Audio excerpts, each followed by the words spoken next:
Uncertainties and doubts, tug of wars. Can the world still come to a consensus and eventually agree on a roadmap? All eyes are on the G20 summit. Will it bring more hope or more uncertainty? I will be here in Osaka, taking you up close with the epicenter of the global powers. Making Sense, World Insight Special at the G20 Summit in Osaka, only on CGTN. Hello and welcome to Making Sense, the World Insight Special on the G20 Summit from Osaka, Japan. I'm Tian Wei, where the G20 Summit has kicked off. World leaders seek common ground to drive global growth as trade tensions loom over this year's summit. Japanese Prime Minister Shinzo Abe opened the first session and urged the G20 members to deliver a strong message of support for a free and fair trade system. Chinese President Xi Jinping has also expressed his concerns over protectionist measures that lead to trade conflicts when leaders of the BRICS countries met on the sidelines of the G20 summit. Dear colleagues, the current international situation is in a complex and severe period. The world economy as a whole has maintained growth, but uncertainty and instability have increased significantly. One of the most prominent risks is that some of the developed countries have frequently taken protectionist and unilateral measures, intentionally provoking trade frictions and technological blockades, undermining the international trade order and the global industrial chain. These moves harm the common interests of all nations. They also cast a shadow on the peaceful and stable development of the world. So how can the G20 summit help iron out the differences in global governance? In Moscow, we have Alexander Lukin, a professor and director of East Asian and SCO Studies at Moscow State Institute of International Relations.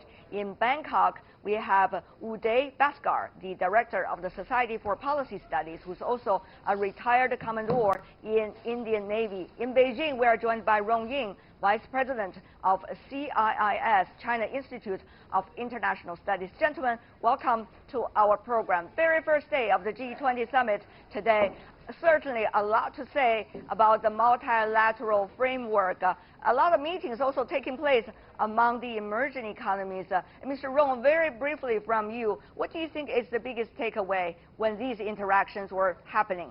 Indeed, I think the biggest takeaway for me is that President Xi is really busy having these trilateral meetings, of course, between China, Russia, and India, and also the BRICS summit meeting among the 5 BRICS members. And last but not least, he's also meeting with some of the African leaders attending the G20. The major message has been very clear. I think China would like to see more consultation, a closer consultation among developing countries, and he would like to see the major developing countries, China, Russia, and India, to play a bigger role in not only in participating, but more importantly in shaping the agenda of global governance.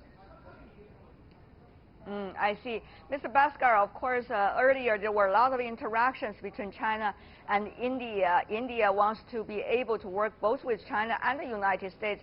How do you see the Indian Prime Minister doing for the very first day and his interaction with the Chinese President? The Indian Prime Minister, Mr. Narendra Modi, is coming to the G20 summit with a very emphatic electoral victory in his second term. He has been given a mandate by the people of India, so he has come as Prime Minister for a second time, I would say, in a very credible manner. And today, the global community has 3 major challenges. One is trade policy, which has taken a hit because of the policies that President Trump of the United States has outlined. There is a very major climate and energy challenge for the global community. And the third is what is happening in relation to Iran. I think these 3 are critical global challenges, and the fact that Prime Minister Modi from India, President Xi Jinping from China, and we have Prime Minister Abe of Japan are 3 major Asian leaders, And I endorse what my colleague from Beijing is saying, that I think the challenge for these three leaders, along with Mr. Putin of Russia, is to see whether they can shape the way in which the global community will respond to these global challenges. That is the way I see it. Right.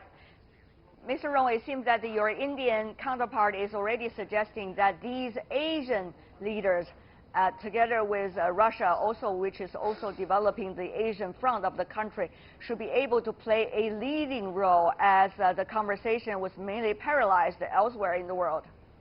Indeed. Yes, indeed, very much indeed. I think China and India and Russia, as I said, that we have already have a very much institutionalized sort of mechanism, that is the foreign minister meeting for the three countries. Now, I think the three head of states meeting for the second time in 6 months, because the last meeting was in Argentina. So that gave the momentum, the great impetus to the mechanism per se.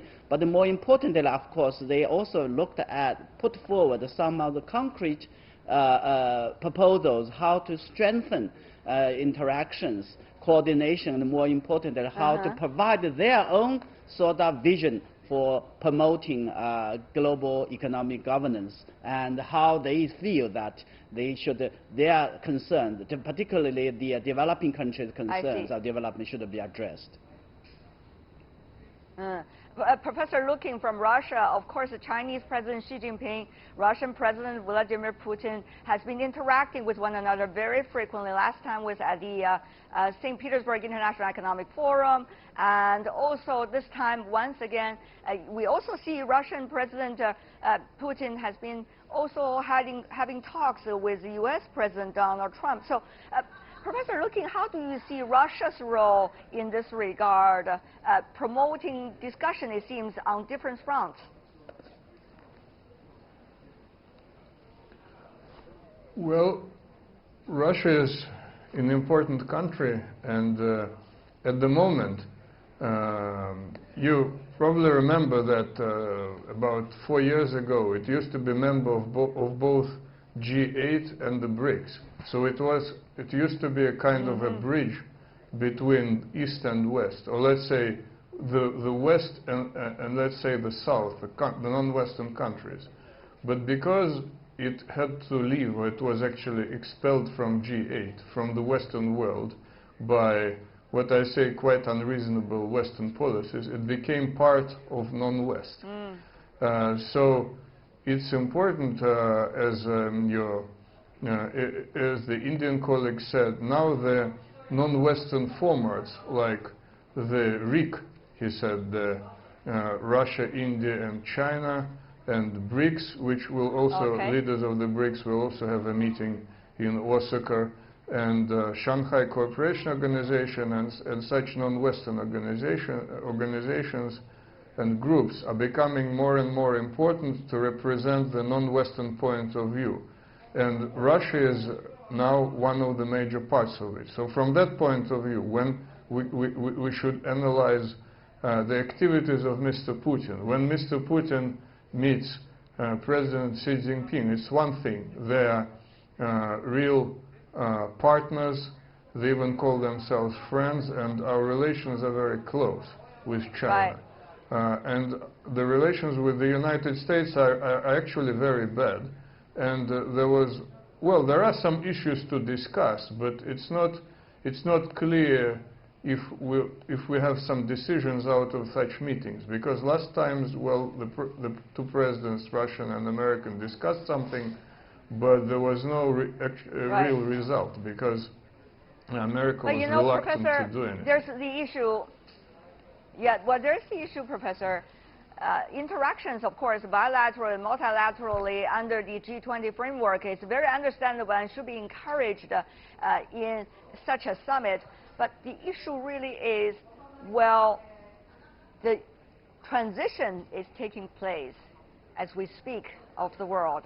Will these countries, China, Russia, India, and emerging economies, developing countries, be able to maintain their consensus and be able to continue to consult one another as time goes by? That is the issue, Professor Lukin, very briefly from you.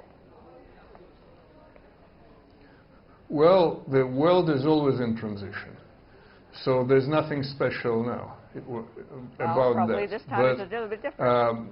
What I can say, what I can say about the unity of these non-Western countries, I think they're all different. You know, India is very different from China. China is very different from Russia.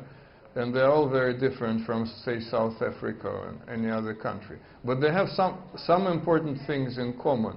And this is, I think, the most important thing is that they share the view of the world order. They prefer a pluralistic, multipolar world order where all countries are equal.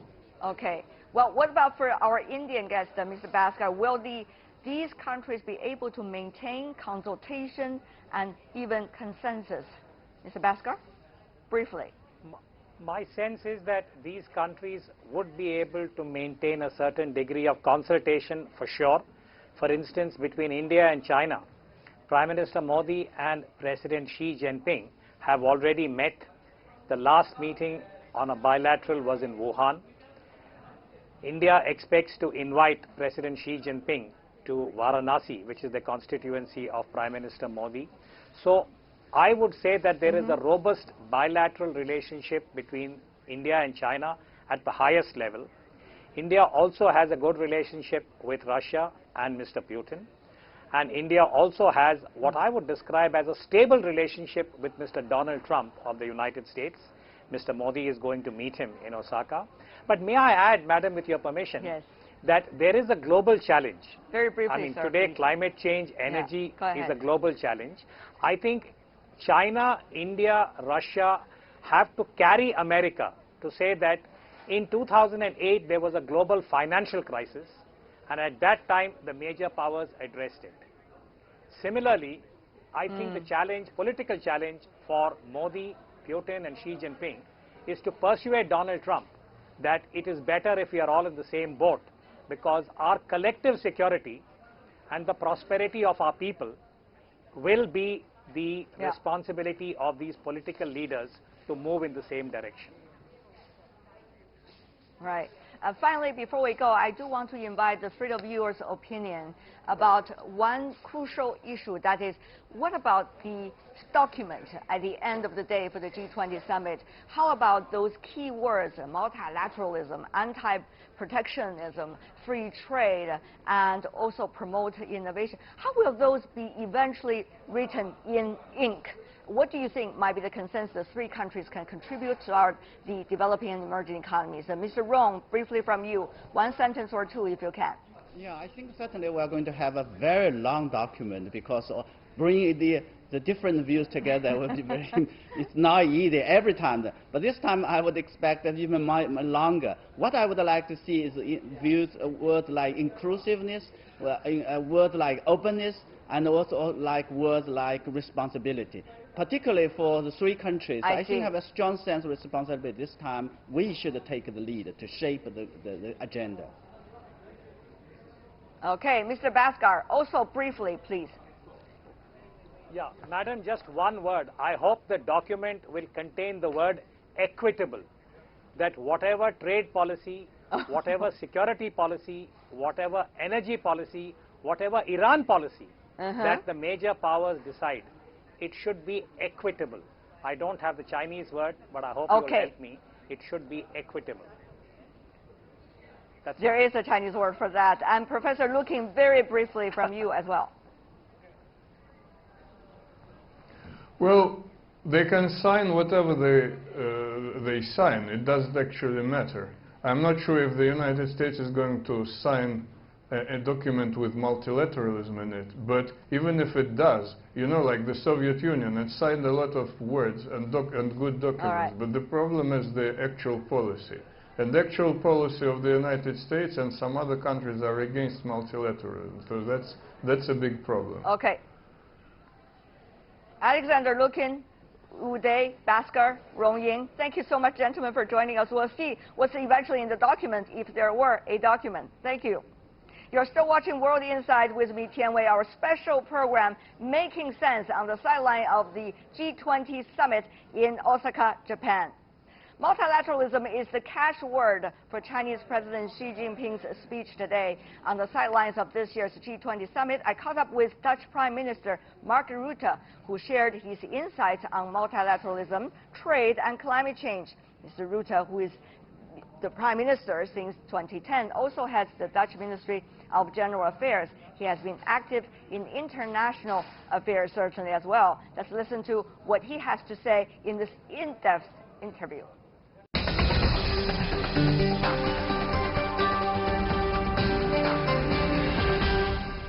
This is your third time already at the G20 summit. What do you think this meeting will be remembered in history? How it should be remembered in history? It's difficult to say because there's a lot of debate going on in a run-up to this G20 on climate change, on trade, on migration, and I think it will be a sort of logical follow-up to the Argentina G20 in November last year. I think it will be remembered in most cases, I guess, for all the bilateral meetings taking place in the fringe of the meeting, and the fact that we have been able, I hope, in a communique tomorrow, to put some emphasis on issues like, indeed, migration and climate change. Will multilateralism be a key word in that communique? I hope so, like it was in Argentina, but also in Hamburg in 2017. There clearly is a large base support to reform the WTO, to keep multilateralism alive. We can complain about changes being made to the positions of the United States or other countries and saying, well, they should be more multilateralists like they were in the past. We could also think, why are they so critical? And is there a reason? And for example, the function of NATO, the function of the UN, the function of the WTO, which is very much in debate here, and how to make sure that, for example, conflict resolution mechanisms really function and are delivering. I think we can do more than we did in the past. I saw you on many different occasions during which you were interacting very closely, shall I say, informally with the Chinese president as well, Chinese President Xi Jinping. What were you talking to him about? Yes, well, I if it's not a secret. Particularly discussing, well, basically two things. One is that we are really working closely together now, China and the Netherlands, on this whole issue of climate change. And it has to do with mitigation, but also adaptation. But secondly, the fact that since 2013, we now had 8 visits at the government, head of government or head of state level to and from the Netherlands and China. Right. And that we are really having, well, I think the best of relations probably in 20, 30 years. I'm sure you also listened to him very carefully and attentively during all these sessions in which he spoke about fight against protectionism. He spoke about the coordination and cooperation. What do you make of these key words from your perspective? Well, I think these are important contributions to the debate. And for example, China and the Netherlands, we have this memorandum of understanding and we work together in third countries. So how can we together be effective in working, for example, in countries in Africa, and then combining our strengths from China and from the Netherlands in terms of development aid, creating more successful societies, but also very practical things like what can we learn from each other, we having the Rhine Delta, you having the Yangtze Delta, and what does it mean in these times of climate adaptation and mitigation to deal with these river deltas, and what role can they play? So I think what I heard the President say, President Xi Jinping say, is we have to work internationally on these issues, but also combining the strengths of countries. Well, one of the things he's also talking about is about how to make sure trade will be free trade, and also how China has been and will be committing to opening up its gate. So what do you think, Mr. Prime Minister, about free trade and the China proposal, and how is Netherlands looking at the overall debate? Well, I think these are good proposals. I was at the BAOA Forum in March, April 2018. I had the honor to deliver a speech, but the big speech at that occasion was delivered by President Xi Jinping, considering the same issues like intellectual property rights, how to deal with the opening of the financial sector, the insurance sector, etc. I think the devil is in the detail, and the devil is in the implementation. And my best guess is that some of the problems between the US and China at the moment on trade have to do with the pace by which China is implementing these new policies. And what I hope is then when Xi Jinping and Donald Trump sit together, that they will concentrate not so much on what the world should look like. I mean, that's always interesting, but we also have to be practical as politicians. So I hope it will also concentrate very much on implementing what they have agreed previously. And taking out some of the irritation between the two of them by making it very practical. Is tariff the solution? Well, I don't believe that when you have a trade problem, that's then slamming tariffs on your products is always a right thing to do. In the long term, it's not effective, I believe, and it is not good for the world trade system. And the Netherlands is one of the most exporting countries in the world. In absolute and relative terms, we are in the top 5. So for us and for the European Union as a whole, being the biggest trading bloc in the world, being the biggest economic bloc in the world, and powerhouse, it's crucial that the US and China are able to de-escalate the tensions. But I do think that Trump has one or two issues he should discuss with President Xi Jinping. And given what Xi Jinping said here and in the OA Forum, I do believe they should be able to come to a compromise. Is free trade that important for Netherlands? It's crucial. It's crucial, I think, for the whole world. Is it a life and death issue for the Netherlands? Shall we even say that? We have in the Netherlands 9 million people employed, and 2 million have a job because of the fact that we are an internationally trading nation. And 1.5 million out of those 2 million because of our trade within the EU and the rest to the outside world. We are one of the biggest investors in China from the European Union. In many cases we are in the top 3 or 4 of biggest investors in any developing or developed country in the world. So for us, free trade, the free flow of capital, having no trade barriers is of crucial importance. And Mr. Prime Minister, I also understand climate change is a crucial issue for the Netherlands. It is. And therefore 1.5 degree, whether that is likely to be in the final communique, to what extent the world leaders at the G20 summit will be able to recognize as a whole? Well, that we at least can maintain the level of ambition we had in Hamburg and in Argentina in our conclusions. If not, that will be a disappointment. And then I hope that China will be with the countries who want to maintain at least, and I think China will be in the same corner as the countries who want to maintain at least the level of ambition in Argentina and Hamburg. But I hope we as a collective can do that. You're doing better than you promised, so that's very good. I know that it's still a big challenge to achieve the 2030 and 2050 goals, of course, but in the Netherlands, the cabinet team in The Hague is discussing today, under the chair of the Vice Prime Minister, one of the most ambitious climate plans, agreements we have ever created, to bring down CO2 emissions by over 50% compared to 1990 levels in 2030. And we have committed to climate neutrality in 2050. The Netherlands, 8 million people living below sea level. And as I said yesterday in my speech in the Great Hall of the People, God created the earth, the Dutch created the Netherlands. Because we are below sea level, and Schiphol Airport, one of the biggest But you're airports. already establishing the first regional office for adaptation on the climate change issue in China. Beijing. And that was very good. And the fact that China took that leadership, and you are taking the lead on issues like sponge cities, having, for example, roofs with grass growing on it to capture the rain. In the Netherlands, this experience with room for our rivers, that when there is more rain than normal, that at least your river bassins are able to cope with the extra influx of rainwater. I mean, these are examples where you can work together and also create extra economic growth opportunities. Mutual learning and mutual benefits, certainly, as they say. Exactly. As they say. Europe is a big issue these days. If you look at the representation of Europe, quite some. However, where is the voice of Europe today, particularly at a time of dramatic geopolitical change, Mr. Prime Minister? I believe within the European Union we should concentrate on the core tasks we have, like migration, climate change, internal market. But in the external representation of the European Union, we have to project ourselves with more confidence on the world stage. We have to be there. We need to have an impact. And what will be the role of the Netherlands?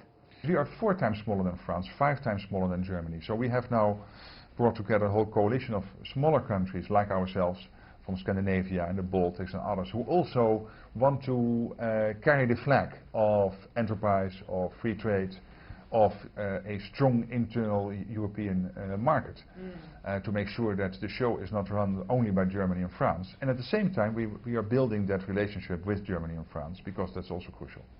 Finally, before we go, Mr. Prime Minister, I understand you were majored in history when you were in the university and has been a fan of history. Wherever you go, you visit museums, including in China. Absolutely. What do you think the qualities of leadership today? You've already the third term in your country, particularly when it comes to the quality of leadership. If you look at history, what should we learn? General terms, great leaders are able to have a compelling idea of where the team or the country or the company should go to. Secondly, you should be able to get the best people around that mission. But thirdly, if we are both in a team, it's easy to tell you you're great, you're fantastic, you're doing everything well. But the best teams, I would also tell you as a colleague, hey, here you can do better. Or you would tell me, hey Mark, you should have done this a bit differently. Can I help you next time?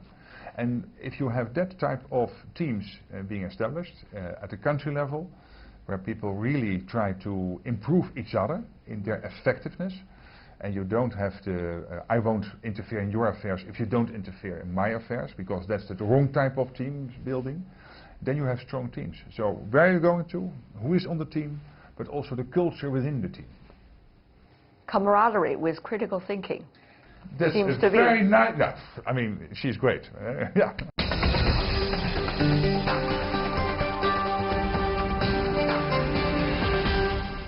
Stay with us on Making Sense, the World Insight Special at the G20 Summit in Osaka, Japan. We'll be back after this.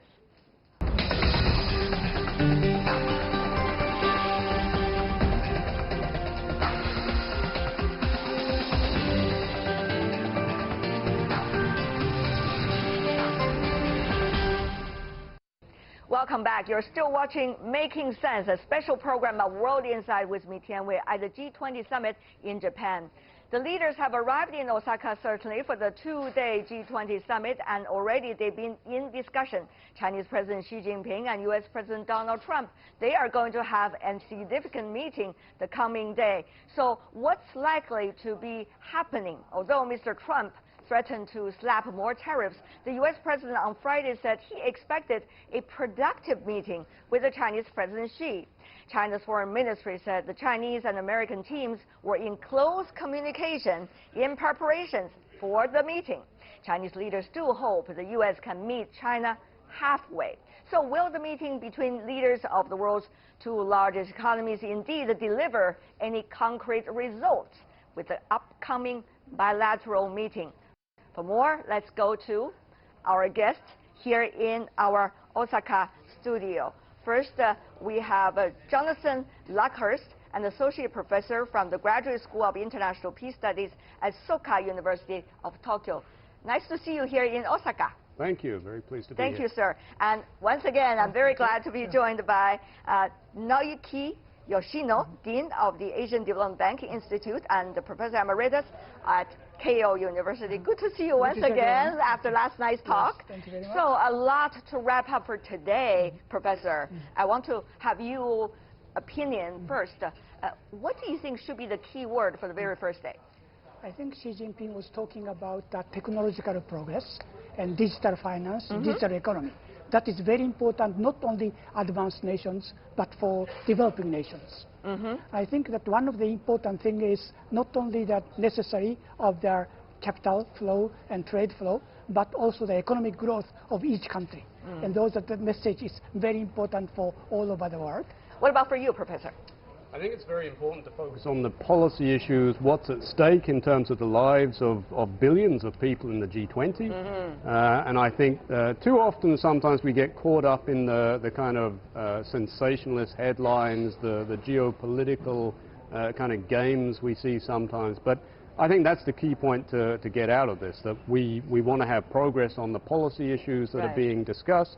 and hopefully we will have some progress. That is really the issue that we're discussing here. Now, today, we already see some chemistry going on between the two leaders. Chinese President Xi Jinping was very kind in extending his hand when they were taking family photos among all the leaders, shook hand with U.S. President Donald Trump. The other person also responded positively. And we also see they were sitting side by side with the Prime Minister Abe during the discussion about digital economy. That was quite a dramatic photo, in fact, and both have been expressing their views. However, if you listen to the details, Professor, the devils are in the details, and they have very different views. But there are lots of focusing on, for example, infrastructure investments are very important for China. One Belt and One Road. And developing nations in Asia and Africa requires lots of infrastructure investment without going into public debt. So I think those quality infrastructure is quite important in their discussion. In that discussion with the United States? I think so. U.S. is also, their infrastructure is decaying. So how to repair their infrastructure is another important thing. Professor, you're giving the benefit of doubt, isn't it, in a way, about tomorrow's discussion. You know, Professor Luckhurst, one of the crucial things people talk about China-United States relations is whether it's really about trade, or is it about technology, or is it about, you know, ultimately the geopolitical relations, or is it about, you know, the largest economies do not want to have a runner-up, and therefore would have various ways to deal with whoever is in the second place. Japan was experiencing some of those things back in the 80s and 90s. So, Professor, do you think cordial personal relationship, common ground on big topics, would that be able to solve the problem?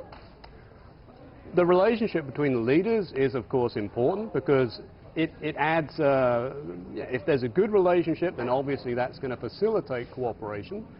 In terms of the issues, I mean, if you mentioned quality infrastructure, for example, the infrastructure debate that's going on in the G20, and I think that's something where, for example, the Japanese and the Chinese governments can cooperate very positively in Asia. There's cooperation between the Asian Infrastructure Investment Bank, the Asian Development Bank, of course, and I think that is, there's a lot of cooperation already that people... But for China and the United States? Well, that's, I mean, even there, the United States is also a big component of the Asian Development Bank, and I think that can be a positive relationship on development issues, but potentially in future. At the moment, the key issue is trade. Can they resolve the dispute? Can there be another truce similar to the bilateral truce in Buenos Aires? That's exactly the question, isn't it, that we are discussing right here. Yeah. Before you go, let me ask you one final question. If there's anything, any advice, if you are called up at night by any of the team of the two countries, what advice would you give? One sentence if you can. Professor, you go first. Try to listen and understand the other side. All right. Yeah. I think they are the world leader. Their relationships will be affecting all over the world. So they should realize the very important role to have calmed down the economy and optimistic views come out again. Great wishes coming from the two professors. I'm sure a lot of people around the world are also keep their fingers crossed for tomorrow, this bilateral discussion, certainly under the umbrella of the G20 summit. Thank you so much, two of you, taking your time out of your very busy schedule here in Osaka.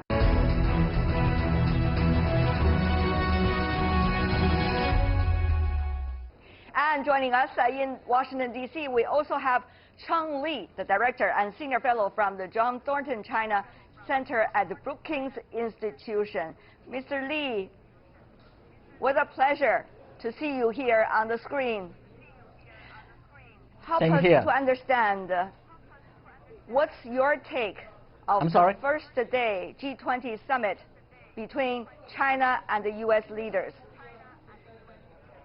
Well, it's very much expected because when both leaders want to meet, of course, they have a high chance that they want to have a success.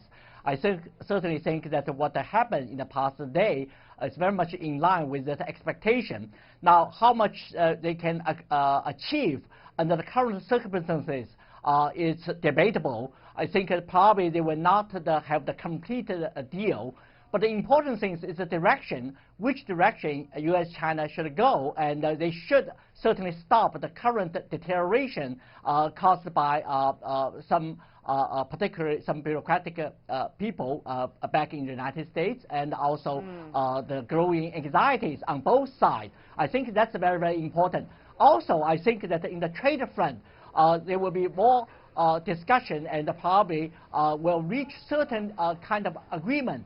And also the mutual understanding on broader issues, whether it be trade, North Korea, also will be extremely important for the stability and the peace in the region. So you're talking about three things: people, the teams on both sides, and also the trade issue, as well as some of the bigger issues of common concern that the two sides could work together. Let's handle them one by one. For example, the teams from both sides. The U.S. teams now, according to some media reports and analysis, at least is now ruled and also controlled, some say, by the hardliners. Do you agree? It's a very good question. I think we cannot understand the United States without looking at the differences and the tensions and the interaction of these teams.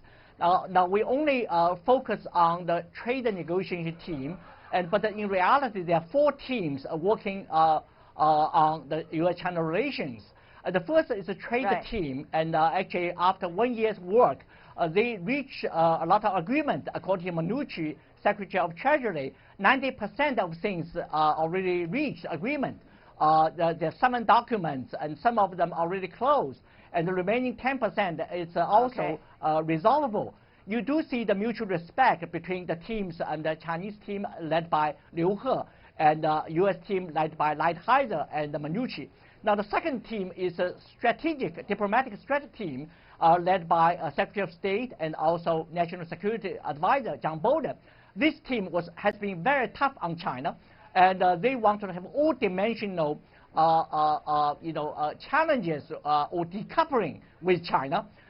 Start with the technological decoupling, but also recently you see some move in terms of financial sanctions against the Chinese banks. And also the recent report called the Indo-Pacific report also really highlighted the intensity about the pressure on China regarding Taiwan. So this is a very tough team. The third team is a political team. They are more for re-election. They have been critical of China, but also they want to differ from Democrats, because with the trade deal, whether agree or not agree, Democrats will criticize the Republicans. But this team will be calculated very carefully because they understand Wall Street and the business community, local government, and the general public, in terms of consumers, already complain about Donald Trump's policy. The trade war is too long and too costly for U.S. So that political team will be very calculating in the days and weeks to come. And finally, the most important team is Donald Trump and his daughter and his son-in-law. There's no question who will be the decision maker. This team will make a decision, but they also certainly this team is more interested in two issues. One is the trade balance. The second is North Korea issues. They hope China will be more accommodating in this issue. I do believe that China will compromise in these two issues.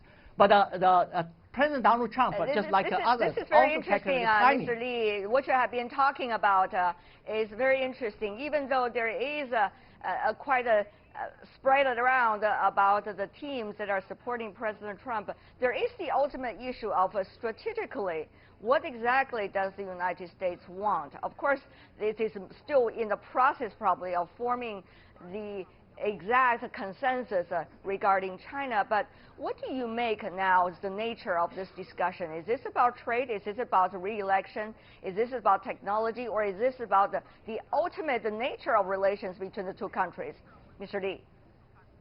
So relatively speaking, the trade issue is relatively easy compared with technology, compared with the Taiwan issue, compared with broader decoupling initiated by some policymakers in the U.S. But it's important to understand U.S. is not a monolithic group. To develop a strategy toward China is a very difficult task. There's no consensus in Washington, even in Washington. Certainly, beyond Washington, there are a lot of different views. I think that it's a mistake to think that the United States are already determined to contain China. Now you see some evidence. You see the diplomatic and the strategic team certainly moving in that direction. But the business community and Wall Street, local government, and also some of the policymakers have different thoughts. So we should not only look at the superficial. Now in that process, President Donald Trump is important. I do believe that he could play a positive role in terms of look at the big picture. But on the other hand, the way he does not discipline the bureaucracy, he lets some of people speak out. This also causes a lot of confusion. Dr. Li, there is one crucial question. That is, how will the meeting between the two likely to run tomorrow, the big day, I guess? It is also going to be a prelude to whether it is going to be a successful and fruitful discussion of the G20 summit this year. What do you think? What is likely to be the most important factors for people to bear in mind for tomorrow? I think the top leaders' relationship is always important. Donald Trump still talk about chemistry, talk about friendship. Chinese leaders also talk about respect for President Donald Trump. That is a good atmosphere. I think in today's world, individual leaders play a very, very important role despite some of the misunderstandings across the country. Right. No, so I think that maintain that the relationship is very, very important. But at the time of crisis, these two top leaders could, through their phone calls, through in-person meeting, through their other way of communication, to resolve these problems or to improve the relationship, not let the relationship deteriorate as some people are now worried. So I think that's very, very important. The issue is not just about trade, but a broader strategic perspective of each other, and also the issues about the North Korea. And also, I noticed that the President Donald Trump, in his meeting with the Russian president, talked about the arm control. I think that's very encouraging view. It's different from some of people wanted to have arm race, whether it be artificial intelligence or the nuclear weapons. So I think that the United States and China, along with many other major powers, certainly have the huge stake to maintain the global prosperity and the peace. And despite some tensions between China and the United States, and by and large, both countries want the economic stability and financial stability in the world. This is a common interest. That's the foundation. Thank you so much, Dr. Chun Li from the Brookings Institution. And that is all the time we have for today. If you'd like to see more, try to find us World Insight CGTN into your search engine, or check out our YouTube channel. You can also follow us on Twitter, Facebook, and Sina Weibo. From me, Tian Wei, and my team, both here in Osaka in the G20 Summit and in Beijing, our headquarters, bidding you goodbye and have a lovely weekend. Thanks for watching. Bye for now.